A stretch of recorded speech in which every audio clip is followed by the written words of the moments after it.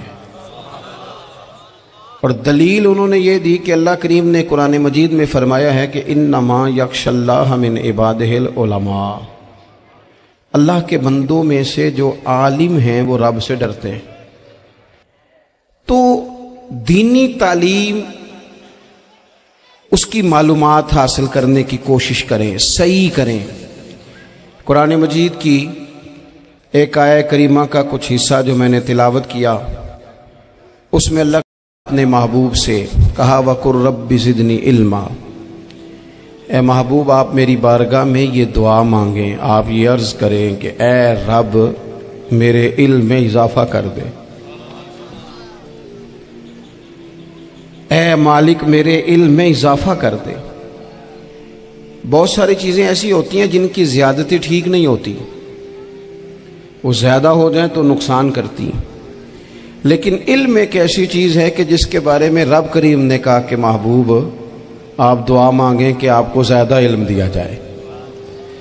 اور پھر علم ایک ایسی چیز ہے کہ کوئی بھی آدمی یہ دعویٰ نہ کرے کہ میں نے بڑا حاصل کر لیا ہے، میری اب تکمیل ہو گئی ہے، میں اب مکمل ہو گیا ہوں.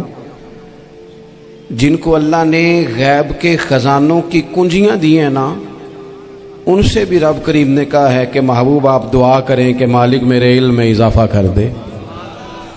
تو جب وہاں تک یہ بات ہے تو پھر عام آدمی کو بھی چاہیے کہ وہ اپنی معلومات میں اضافے کا شوق پیدا کرے. اور تیسری بات یہ کہ جو حضور کے علم شریف پر بات کرتے ہیں وہ بھی اس آیت سے سیکھیں کہ حضور کا علم تو ہر روز رب اس میں اضافہ فرما رہا ہے، تو ہر روز اضافہ ہو رہا ہے. وَلَلْآخِرَةُ خَيْرٌ لَكَ مِنَ الْأُولَىٰ، ہر روز ترقی ہو رہی ہے حضور کے علم شریف کی بھی. تو ہمارے ہاں زیادہ تر لوگ بات اس لیے سیکھتے ہیں کہ میں کوئی کہیں سے مسئلہ سیکھوں گا پھر جا کے اپنی مسجد کے امام کو تنگ کروں گا کہ وہاں تو میں یہ سن کے آیا ہوں تو یہاں یہ کام کیوں نہیں ہوتا. میں کوئی بات سیکھوں گا تو پھر میں اس سے بحث کا دروازہ کھولوں گا.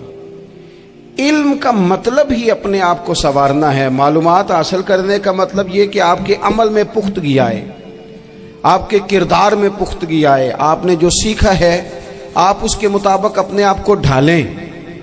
مسلم شریف میں موجود ہے، نبی پاک صلی اللہ علیہ وسلم نے دعا مانگی ہے، اے اللہ میں اس علم سے تیری پناہ مانگتا ہوں جو علم تو ہو پر نفع والا نہ ہو. جس بندے کے علم نے اسے نفع نہیں دیا، وہ کچھ سیکھ نہیں سکا اس سے، تو اس کا علم کسی کو کیا نفع دے گا. جب خود سے اس نے، اور صوفیہ کرام تو فرماتے ہیں کہ جو لوگ بڑی معلومات حاصل کر لیں، بڑی باتیں سیکھ لیں، پنچایت میں کسی کو بولنے نہ دیں، گھر میں کسی کو بولنے نہ دیں. بہت سارے لوگ تو علماء کو بھی مشورہ دیتے ہیں، بڑی باتیں کرے لیکن عمل کے لحاظ سے بندہ زیرو ہو تو اہل دل فرماتے ہیں اس کی صحبت سے بچو. اسے بڑا پتہ ہے، بڑی باتیں آتی ہیں، بڑی باتیں کرتا ہے، لیکن گفتگو کی حد تک تو بہت بڑا ہے، عمل کے معاملے میں صفر ہے. بہت سارے لوگ مسجد کے حجرے میں میٹنگ ہو رہی ہوتی ہے اور وہ لمبی لمبی دلیلیں اور مشورے دے رہے ہوتے ہیں، نماز کا ٹائم آ جائے تو اٹھ کے چلے جاتے ہیں، کہتے ہیں میں اپنے محلے دی مسیتیں پڑھنی. کئیوں کو کام یاد آ جاتا ہے. فرمایا کہ شخص کے پاس معلومات بڑی ہوں لیکن عمل کے معاملے میں بندہ زیرو ہو تو اسے بچنا. کیوں؟ اس لیے کہ اگر پڑھا لکھا آدمی بے عمل ہونا تو وہ اپنی بے عملی پر بھی دلیلیں پیش کرتا ہے. وہ کہتا ہے میں یہ کام نہیں کرتا تو یہ میرے پاس دلیل ہے. وہ تو بے عملی کو بھی مزین کر دے گا معاذ اللہ. تو دینی تعلیم ایک تو حاصل اس لیے کریں کہ ہم نے اپنے آپ کو سنوارنا ہے، اور دوسرا علم کا شوق طبیعت میں ہو. دیکھیں نا، اللہ کے حبیب صلی اللہ علیہ وسلم نے فرمایا ہے کہ جو علم کے رستے پہ چل پڑا وہ جنت کے رستے پہ چل پڑا ہے. جمعوں میں، محفلوں میں کانوں کے ذائقے کے لیے نہ آئیں، اس لیے آئیں کہ میرے علم میں، میرے عمل میں یہ کوئی اضافے کی بات بنے گی، میں کوئی نصیحت حاصل کروں گا تو میرے دل کا زنگ اترے گا. ہمارے ہاں یہاں لوگ مزے کے لیے آتے ہیں اور آج کل لوگ فوٹو کے لیے آتے ہیں. ان دو کاموں سے نکل کر خالص اصلاح کی نیت سے علم کا شوق. ہمارے ہاں تیزی سے ایک حرکت کی گئی، علماء کا وقار خراب کیا گیا اور لوگوں کو دینی علوم سے دور کیا گیا. اور اس میں بعض بیچارے واعظین اور خطباء نے بھی کردار ادا کیا جب جعلی پیر کی تعریفیں کھول کے کی اور اسے پتہ نہیں کہاں تک. یہ اسٹیج ہوتے ہیں نا، ان میں کوئی بندہ اچھا لگے بھی تو اس کے لیے دعا کرنی چاہیے، تعریفیں نہیں کرنی چاہیے. تعریفیں اس کا کوئی فائدہ نہیں ہے. اس بندے کو تو دعا کا فائدہ ہے. اگر آپ کو اچھا لگ رہا ہے تو اسے دعا دیں، اس سے زیادہ کچھ نہیں کریں. اور ہمارے ہاں جناب وہ نقیب محفل بیچارے کی شامت آ جاتی ہے اگر تعریفیں تھوڑی کرے تو کہتے ہیں انہوں تو نام ہی نہیں لینا ہوں. اور بھائی اس کے نام لینے سے آپ کا قد اونچا ہوتا ہے. تو علم اور عالم ان دونوں چیزوں سے قوم کو دور کیا گیا. دینی تعلیمات کا فقدان ہے. جو میٹرک تک لوگ 60-70 کتابیں پڑھ جاتے ہیں انہیں بھی قرآن پاک ٹھیک سے نہیں پڑھنا آتا. دور کیا گیا. آپ مجھے بتائیے، چلیں ایک مسجد ہی آپ دیکھ لیں، اس مسجد کے اندر اگر ایک طرف ایک عالم دین مشکاہ شریف کھول کے بیٹھے ہوں، حدیث پاک کا درس ہو رہا ہے، یا بہار شریعت کھول کے بیٹھے ہیں، فقہی مسائل بیان کیے، اور اسی مسجد میں ایک بابا جی جبہ پہن کے تگڑا سا بڑی سی پگڑی باندھ کے اور 500 دانے والی تسبیح لے کے بیٹھے ہیں. اب ایک بندہ اندر آتا ہے تو وہ کدھر جائے گا؟ عالم کی طرف کہ بابا جی کی طرف؟ وہ کیوں جا رہا ہے بھلا بابا جی کی طرف؟ وہ اس لیے کہ ہم نے اسے یہ بتایا ہی نہیں کہ جس طرح سبحان اللہ سبحان اللہ سبحان اللہ پڑھنا عبادت ہے نا، اسی طرح دارابا پڑھنا بھی عبادت ہے. اسے ہم نے بتایا نہیں کہ جب تک علم کے رستے میں رہنا بھی عبادت ہے. جب تک اسے یہ سمجھ نہیں نہ آئے گی کہ جس طرح وظائف کی کتاب پڑھنا عبادت ہے، اسی طرح مشکاہ شریف پڑھنا